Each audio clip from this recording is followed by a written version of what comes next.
And I think we are back in business with a new layout, new streaming situation, new everything, which is kind of exciting. Welcome everyone to the Saturday anime live stream, where we'll be talking about Princess Arete, or Arete, or however you want to pronounce that. Not the borrower Arete, different thing. Which we just watched in our private rabbit room, which is very cool.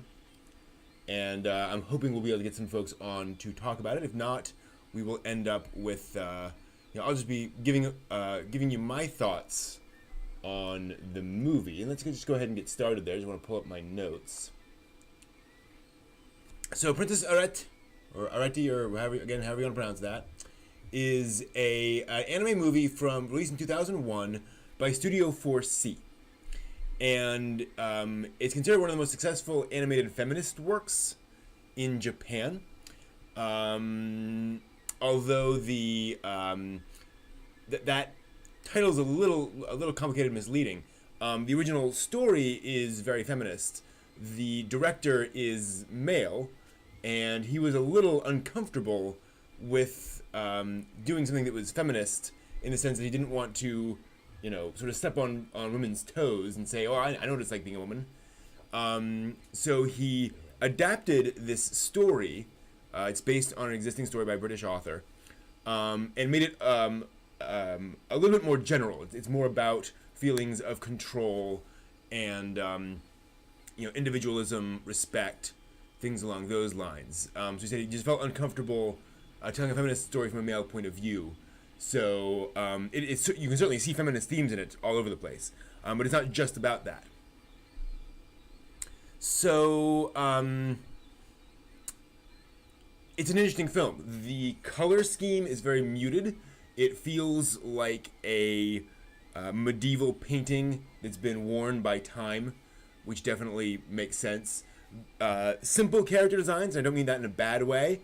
They look like World Masterpiece Theater designs, Heidi Girl of the Alps, and all those titles, those classic simplified designs from like the 60s and 70s and early 80s, which work very well for the film. It also allows them to do more full animation. There's a lot of movement in the film because they have the time to do that with the simpler designs, which is always nice. Let's see here, what else? So that's just kind of interesting.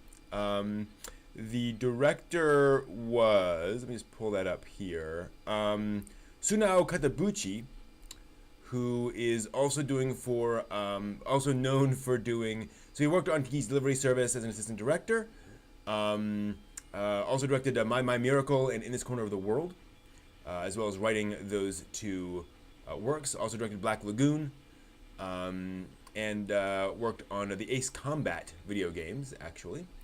So certainly a well-respected individual. So let's see here, what else to mention. So it's a fantasy story. And that's kind of the interesting thing, is that it is a story about a princess, but it's sort of an anti-princess movie. It's all about this girl who's kept in a tower, and about how bad that is for her, and about how much she struggles with that, and about how she wants to be her own person, and her struggles to do so.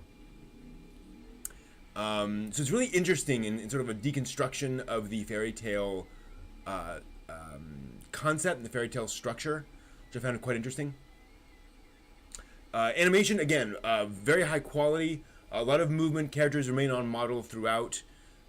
I was actually really impressed with that and the amount of realistic movement. There's not a lot of over-the-top characters jumping around, things like that. It feels very grounded, which I think is nice for how the characters are represented, because they have this sort of simplified, almost abstract character design. The story would feel a little loose, a little bit, a little too fairy tale, ironically, if they were jumping around and doing the crazy anime action sequences. we believe these characters because they act in believable, they move in believable ways, which is nice. No anime visual cliches, no nosebleeds or sweat drops or anything along those lines, which is again quite nice. Also, really impressive lighting in this. A lot of scenes, and it's all done, almost all done with traditional cell animation. There are a few CGI sequences of like panning around a sequence, and the the background, flat backgrounds are rotating with the camera. So stuff like that, basically just texture mapping. And basically texture mapping flat surfaces. It is 2001 after all, or it was. But a lot of attention paid to light sources. There are a lot of dark shots in this where you can just barely see what's going on, but you can just barely see what's going on. Like they're not, it's a dark environment where there's just a little bit of moonlight and you wouldn't see a lot. And every single time I saw a shot like that, I understood it. It's I could see what they were trying to get across with it. So, bully on them for that. It is a slow film, very slow.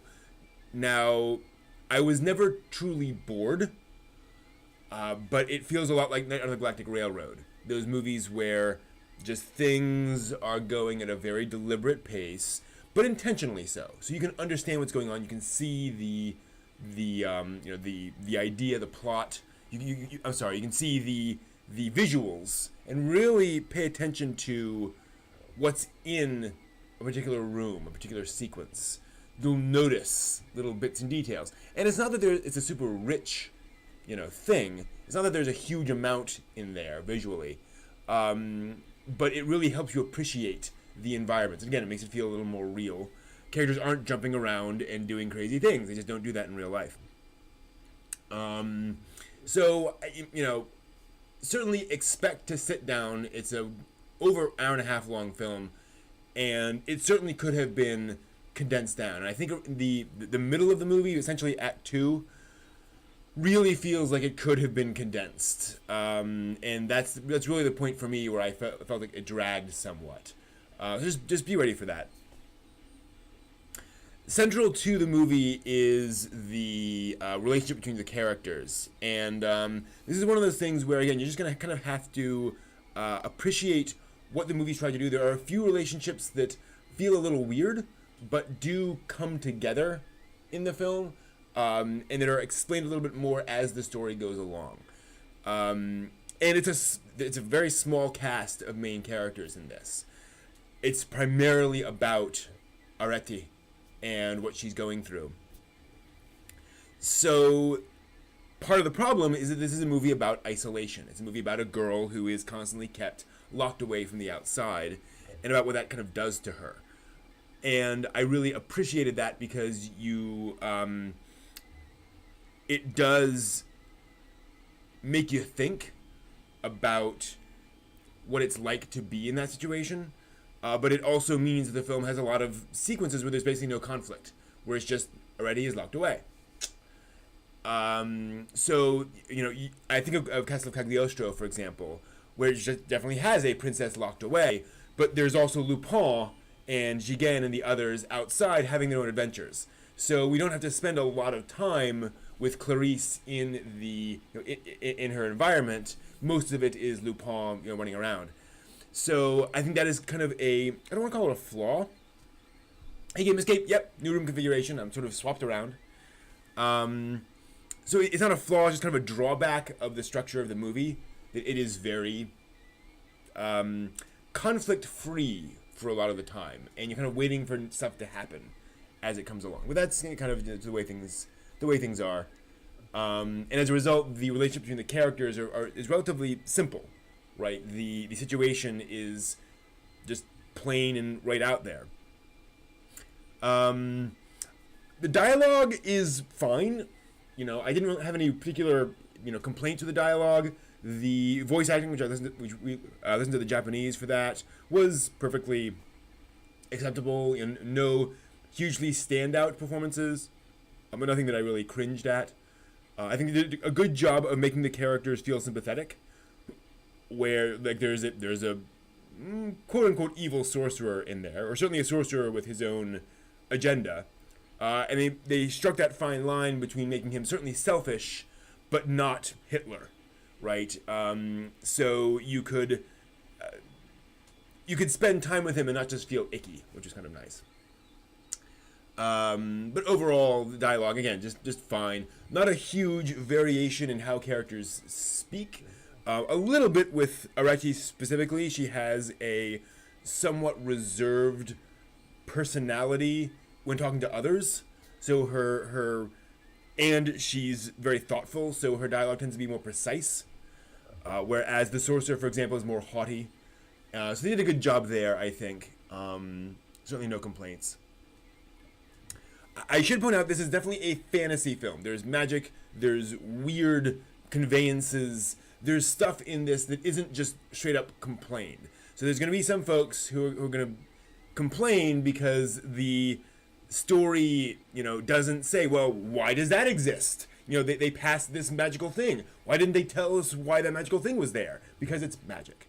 And there are other elements there where it's supposed to be a big world. There's supposed to be mysteries that are unexplained that you're supposed to think about.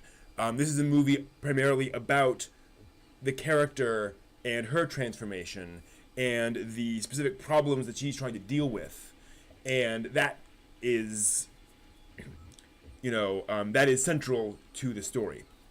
And I think they absolutely, resolve the plot. It comes to a very satisfying ending. It's not one of those things where, oh, whatever happens, happens. But this is a big fantastical world with big weird things that were created 1,000 years ago and just are there, and nobody knows why they're there. They're just there.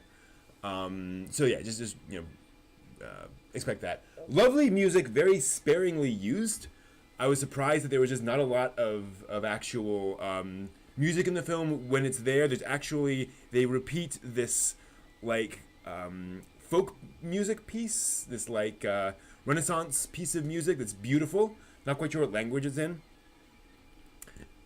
And otherwise, it's these beautiful harp sequences for the music. Definitely in keeping with the overall tone of the movie, but it's generally a more quiet film. There's not a lot of music running through all the sequences. And again, it is an adventure, but it's not an action adventure movie, right?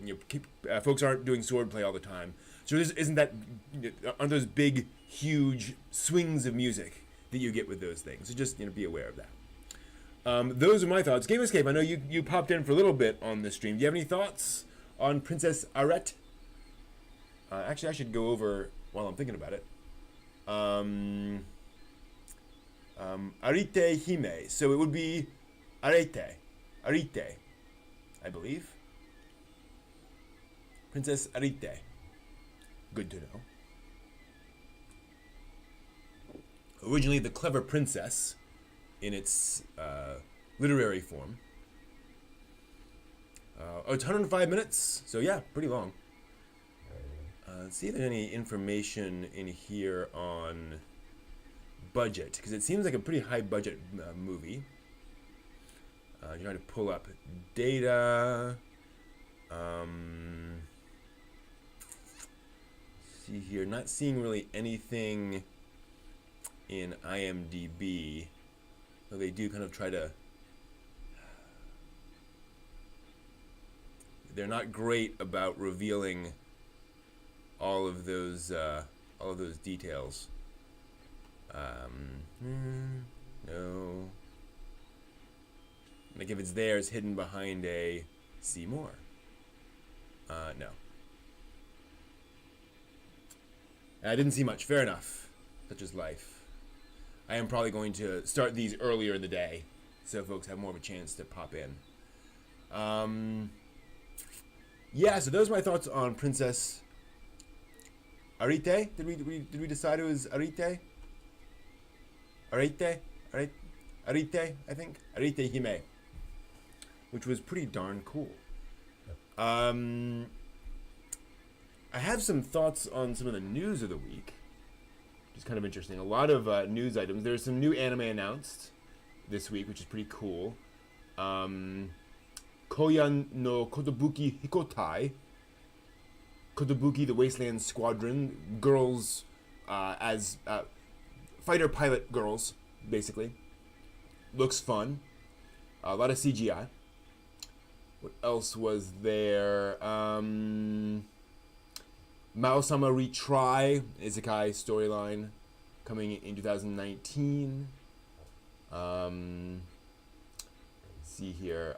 There's a manga called Overdrive Girls, which is about a figurine come to life. She starts to talk, moving and talking on her own. So a slapstick rom-com, basically.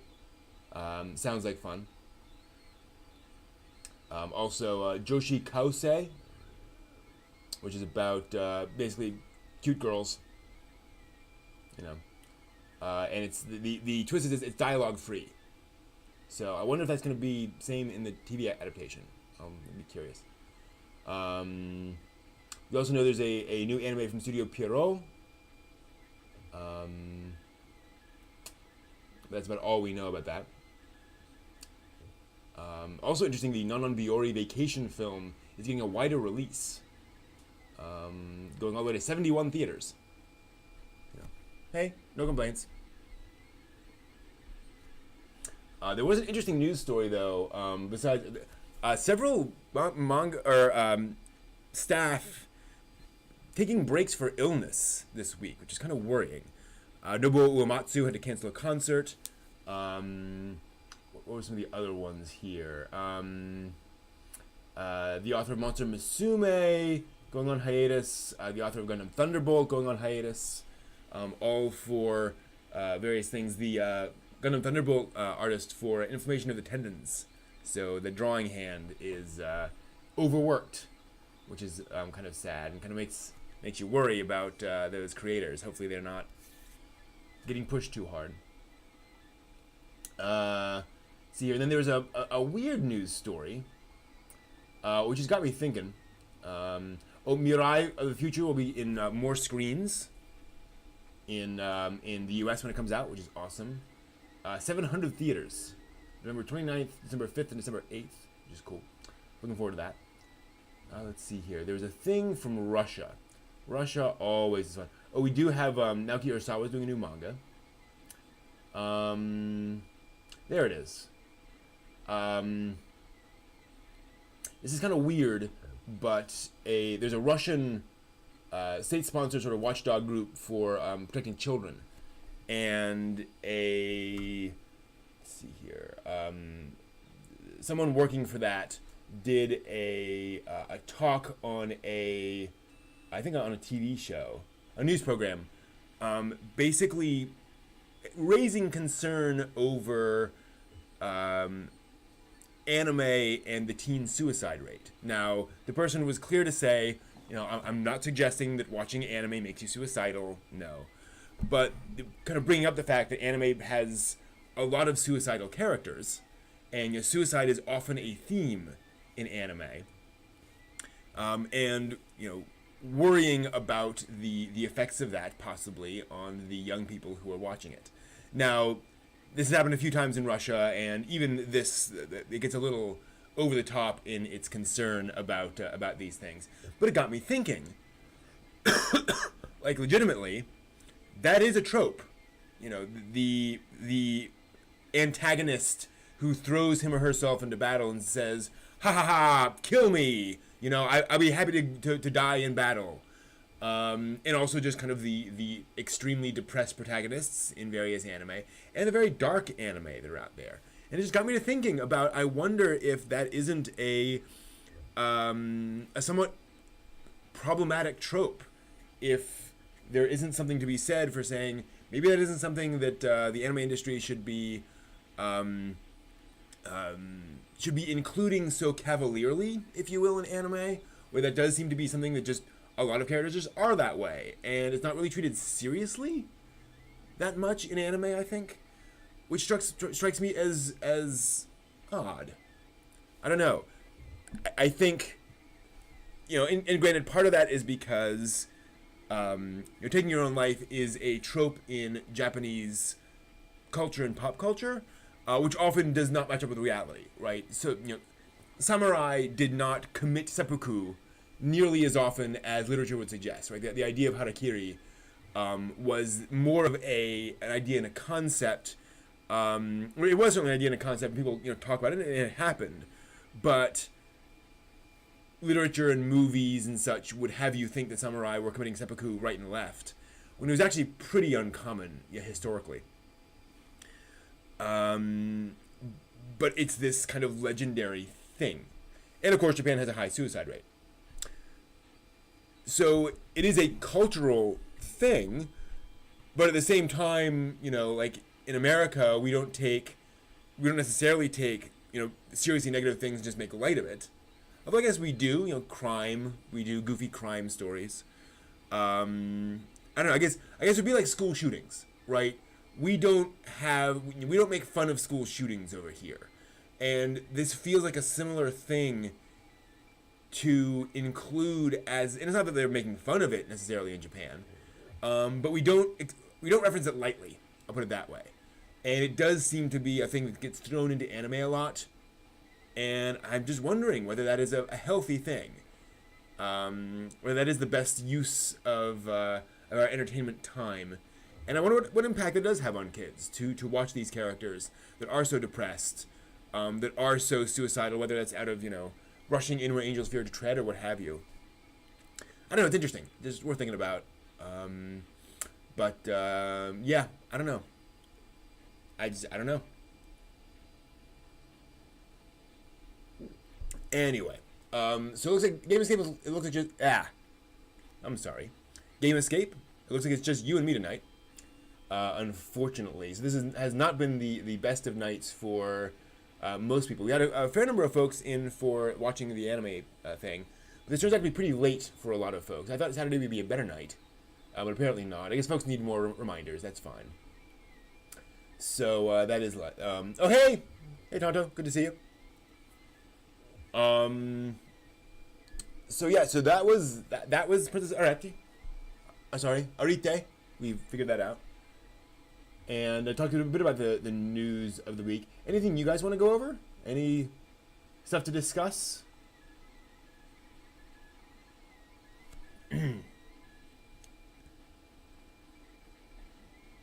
I can say it is hot and muggy here. We just had a heat wave combined with a lot of rain, and it's just, I've been perspiring all day. And it's been a day of errands as well. So I've just been, I changed shirts like multiple times today. Such is life, right? But yeah, this is the new studio, the new configuration, same room. So we've got the, actually those are all 3D printers back there. It's just, I've got some blocked out, covered with Totoro.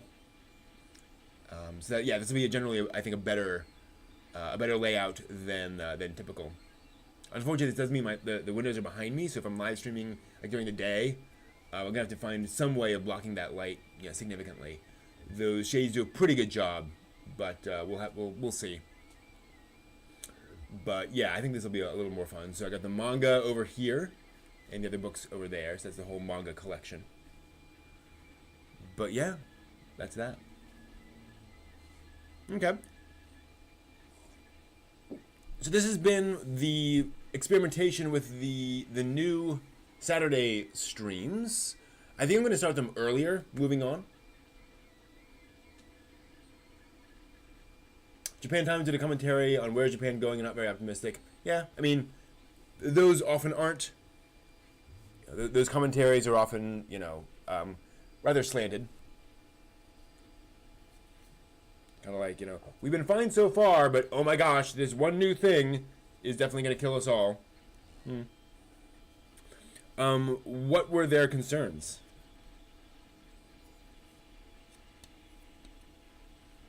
And, this is I say this as somebody who's been hearing for the past 20 years that anime is going to die any year now. That in 5 years anime will be dead. Been hearing that for 20 years because of any number of reasons.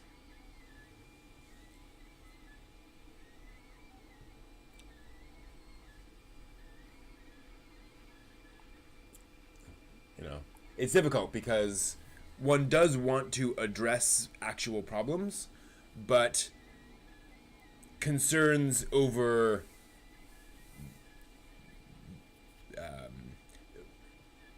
over enthusiastic concerns, if you will, over serious, the sky is falling kind of concerns, get clicks.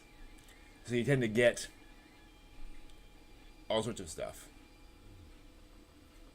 Continues closed to change. Interesting. See, that's not what I'm seeing from stuff about Japan. That Japan is going through a lot of change.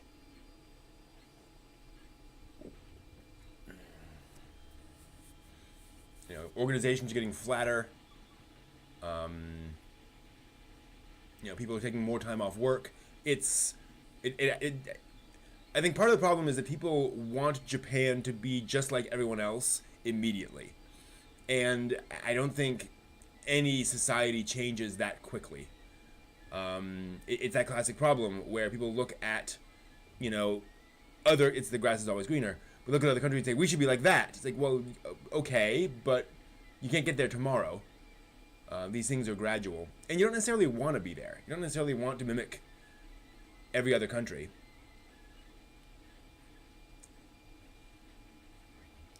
It's funny. Japan was the envy. Everyone else tries to mimic Japan's business practices, and that's been true for decades now. You go back to the 80s.